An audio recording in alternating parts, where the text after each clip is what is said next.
एक और बहुत बड़ा जुल्म क्रिप्टो मार्केट में देखने को सामने आया है लैब कॉइन करके। तकरीबन पिछले 4 वीक्स में 1600% इंक्रीज हो गया। अगर आपने $50,000 इसमें लगाए होते तो आपके बन जाते $8,66,500 और ये सारे के सारे सिर्फ 6 घंटे में ख़त्म भी हो जाने थे, क्योंकि 84% 6 घंटे में सिर्फ क्रैश हो गया। 4 हफ्ते लगा के 1600% का रिटर्न और उसमें से 84% सारा 6 घंटे में क्रैश हुआ। और लॉन्ग पोजीशन इसमें $1.4 मिलियन की लॉन्ग पोजीशन लिक्विडेट होगी, जिनका पैसा चला गया। ऐसा नहीं है कि स्पॉट में थी, वो फ्यूचर में थी। अगर इसका सारा वॉल्यूम देखें तो सारा का सारा वॉल्यूम फ्यूचर में आ रहा है, क्योंकि ये बिटगेट और गेट.io पे स्पॉट में $88 मिलियन का वॉल्यूम आ रहा है, जो कि कॉइन ग्लॉस का डाटा बता रहा है।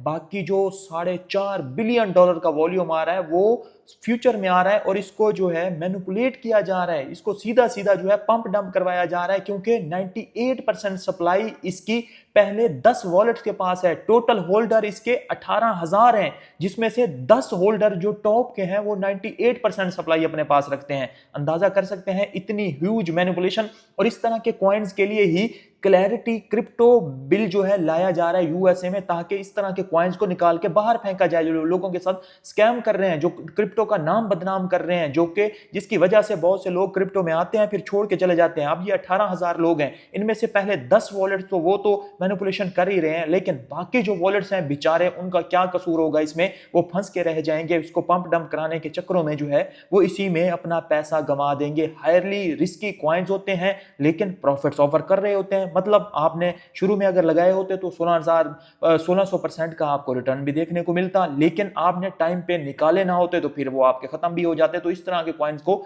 सिक्योरिटीज की लिस्ट में डाला जाता है, ताकि लोगों को पता हो कि ये अगर रिटर्न ऑफर कर रहे हैं तो उतने ये रिस्की भी हैं। ये डिसेंट्रलाइज्ड नहीं होते, इसको जो है सेंट्रल पार्टी कंट्रोल कर रही होती है। किसी का कोई इसका इशूअर होता है और उसको वो कंट्रोल कर रहा होता है। इसकी टीम के पास ये अपने सारे कॉइन रखे गए होते हैं, और उनको पता होता है कब हमने अनलॉक करने हैं, कब लॉक करने हैं, कई अनाउंसमेंट करनी है तो उससे पहले शॉर्ट लॉन्ग कर लो। ये सारी मैनिपुलेशन क्रिप्टो मार्केट में होती हैं, लेकिन इसको कंट्रोल करने के लिए ही क्लैरिटी क्रिप्टो बिल आएगा 2026 में। और उसके बाद ही बड़े बड़े इंस्टीट्यूशंस जो है आपको क्रिप्टो मार्केट में इंटर होते हुए नजर आएंगे, क्योंकि उसके बाद जो है कमोडिटीज और सिक्योरिटीज में फर्क कर दिया जाएगा, बता दिया जाएगा कि कौन से कॉइन्स जो है इस लिस्ट के हैं और कौन से कॉइन्स जो है सेफ हैं। बिटकॉइन इथेरियम मुझे लगता है कि सेफ हो जाएंगे, बाकी किसी कॉइन का मुझे नहीं लगता कि सेफ हो पाएगा। तो ये चीज है। और अभी देखें लैब कॉइन पंप कर रहा है, अब यहां से वर्थ इट है। इसको स्पॉट में तो बिल्कुल भी नहीं लेना चाहिए, क्योंकि यहां से ये क्रैश कर जाएगा। जिस तरह से पंप डंप ये दिलवा रहे हैं ना,